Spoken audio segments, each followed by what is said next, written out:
Timbuktu. Joining us from Bamako, Ambassador Aboudou Cheaka Touré. He is ECOWAS's special representative to Mali. With us here in the studio, Jean-Charles Brizard of the risk consultancy JCB Consulting. I'm also with us William Jordan, who is a retired U.S. diplomat, and Michael Kirtley, documentary filmmaker and journalist who's often reported from the area. We were saying before the break, we were talking about the deployment of African forces alongside of the French. Let me just ask you, Ambassador Touré, the numbers of African forces has now expanded to nearly 6,000, I believe. Yes, I mean that the number of African troops increased about 1,072. That represents 67% of the initial 2,000, which was planned. So now we deploy them first in Gao to secure the bridge and the strategic places. They are also in Markala by the Burkinabe troops. They are in the locality of San by Togolese. And I mean that Nigerian, they are in Bamba, and they will be reinforced by Beninese. And would you agree that the tough part of the assignment is still to come in that mountainous region in the northeast that we were talking about here? Pardon? I was saying, do you agree that the tough part of the job still lies ahead with that region that has lots of mountains in the northeast of the country? Yeah. I'm not hearing what the questions. All right, we seem to have a problem there with the liaison with Bamako. Yeah. We'll try to sort it out as quick as we can. By the way, we were describing there all the help that's on the way. Over the weekend, Washington promising aerial refueling missions. It was a little bit of a long time in coming. At first, they were going to charge for that, and then that now it's free. Well, I'm glad. I mean, it's what we should be providing allies engaged in a military operation. Why was there hesitancy? I don't have any official word on that. I can only surmise that this was going through various channels, and with Washington fully in a transition from the Obama 1 to Obama 2 administrations.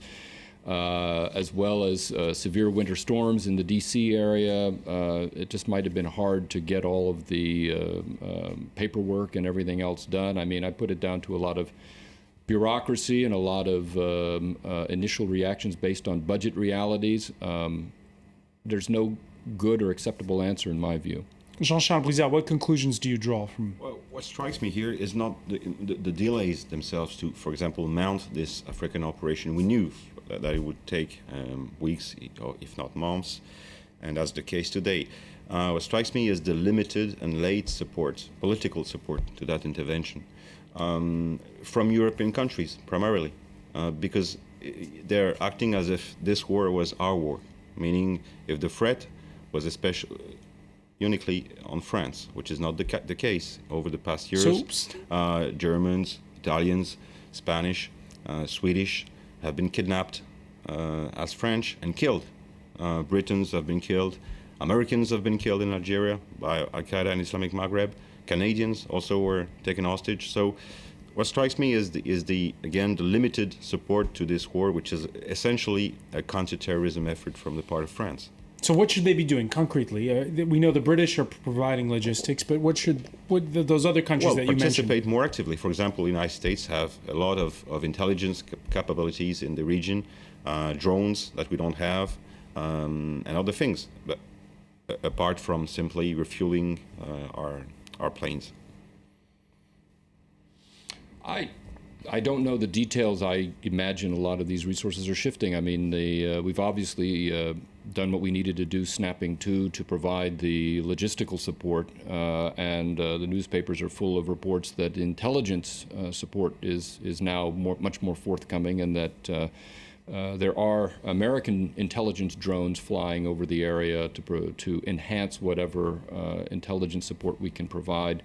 Beyond that, I really don't know. I mean, we have a problem in terms of some of the assistance we can provide to Mali because of legal restrictions, given problems over the constitutionality of the current government in Mali. I believe that we're doing everything that we can in Washington to support France in this. But I can certainly understand why people in Paris would believe that more is needed. Michael Kirtley?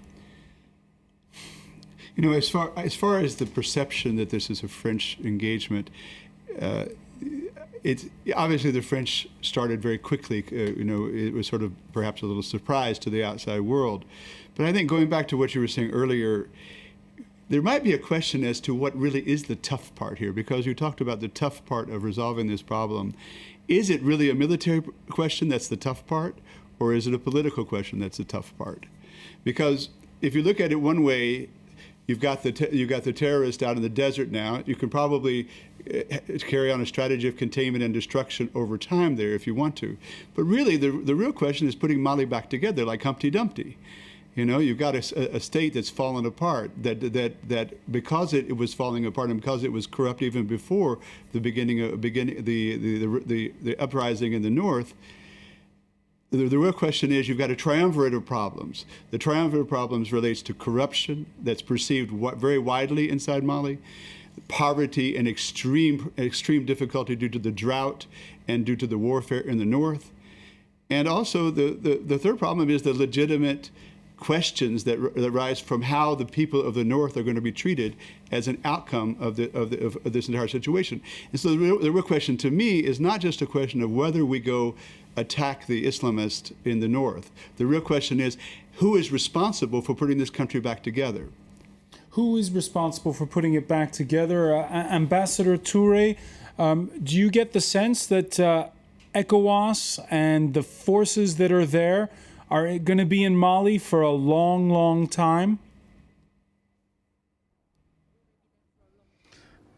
Yes, let's say that we come to help Malians to free the territories in the northern.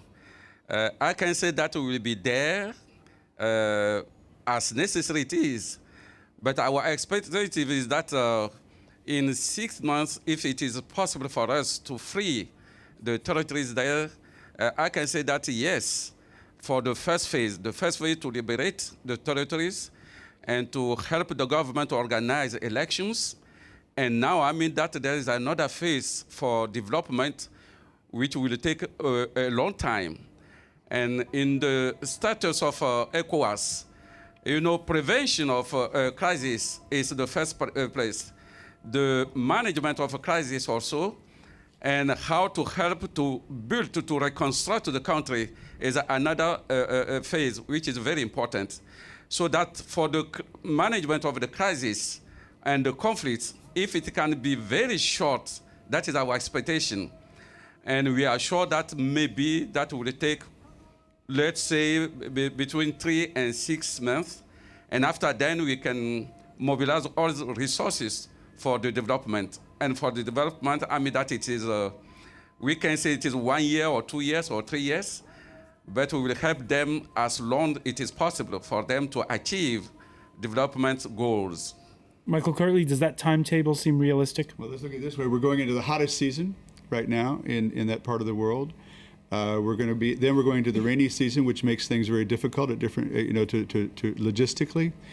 And this is probably very much one of the reasons that the United Nations special envoy Romano Prodi was saying you couldn't do anything before September. I mean, you have to understand that there is a climatic question that's coming up in the very near future that the French troops and the African troops are going to be facing. So to me, it sounds unrealistic, especially since rooting these jihadists out from the mountains and from the other areas they are in is going to be rather problematic. It seems unrealistic to think that that could all happen in the next 6 months. You were saying a minute ago how it's always delicate for Paris, in this case deploying to a former colony, or is it? Leaders of the African Union Summit, which is taking place in the Ethiopian capital, have a bone to pick, not with the French, but with their own membership. I applaud France, who had to wait an extremely long reaction time for African leaders to act. The international community has taken the initiative to do what we should have done ourselves, facing international terrorism that threatens Mali, in our region, our continent. And we heard basically the same complaint from the executive chair of the African Union. There is also a resurgence of a tendency of rebel groups attempting to oust democratically elected governments. The Union must remain firm on its stance of no unconstitutional change of government. And the Union must enhance our capacity to defend democratically elected governments and their territorial integrity. Thus, there is a need to accelerate the operationalization of the African Standby Force. All right, she's saying that the African Standby Force has to be boosted. Of course, when it comes to Mali, it's a little bit complicated because back in March, when the jihadists and the Tuaregs were taking the north, there was a coup going on in Bamako. And even though the soldiers have returned to barracks, we're still in this iffy transitional phase. Absolutely. I mean, but I guess one of the things that I have to put into place here, just to make it clear, from having looked at this for the last 10 years, what happened last year in Mali was in many ways an accumulation of problems and deficiencies in the way it was administering the North and failing to get to grips on its own or with other neighboring countries with the growing influence of Islamists and jihadists there, which all was blown up terribly by the situation in Libya. And what I think Washington, Paris, and now Addis Ababa are fully coming to grips with is that we are witnessing through the situation in Mali and the need for France to intervene, the culmination of everything bad that could have possibly come out of the implosion of the Gaddafi regime, the proliferation of weapons, and the return of masses of Tuareg rebels ready to fight for their independence in the north. It has all come together, and this poses a major test, I think, for the African Union, as much as for the immediate regional community around Mali, to figure out how to deal with this, because this is a test of everything that the speakers in Addis Ababa have raised on the African Union about the future of security in Africa. The future of security in Africa. Jean-Charles Brizard, do you agree that as a result of what's happened, everybody is going to pay a lot more attention to what happens in northern Mali in terms of, decades of an unresolved problem with nomadic groups like the Tuaregs? Oh, that's true. And France again was responding to a security issue, a pressing security issue, the aggression of northern Mali by jihadists, war crimes also that were committed in major cities of northern Mali that we don't speak a lot about. And obviously in the mind of the French government, the next issue is the political issue. And obviously France will be pushing for an agreement between the government, the Malian government, and the Tuaregs, because this is essential to resolve not only the security issue, to stabilize the country, but also to resolve the humanitarian question and the development question, which are more and more important. Ambassador Touré, how is that problem in the north of the country going to be solved?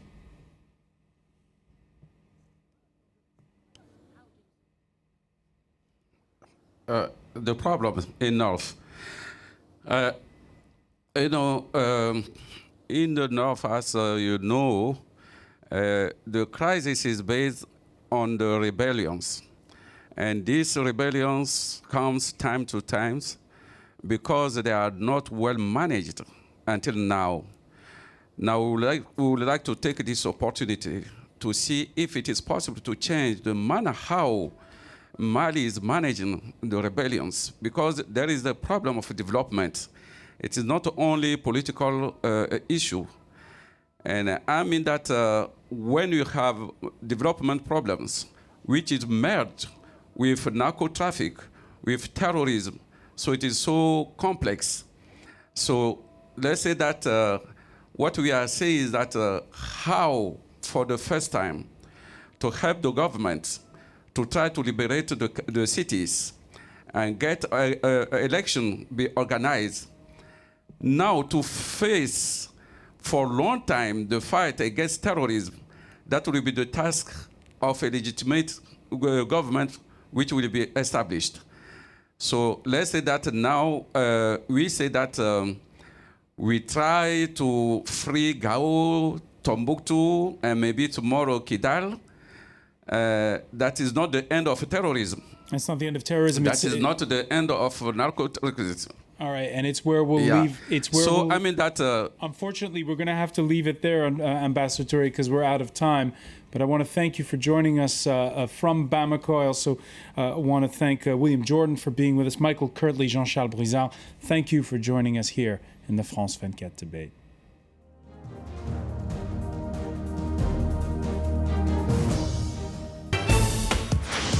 France 24 presents The Observers. Get a different view of the news. Yours. Photos, videos, and on-the-spot eyewitness accounts verified by our journalists and published on our website. Welcome to the France 24 Observer. The Observers. It's also on TV, with webcam reports from our observers around the world. The Observers, an interactive network of some 5,000 people. The Observers. It's them, it's him, it's her, and you can be part of it. Find out how at observers.france24.com. You too can be our eyes across the globe.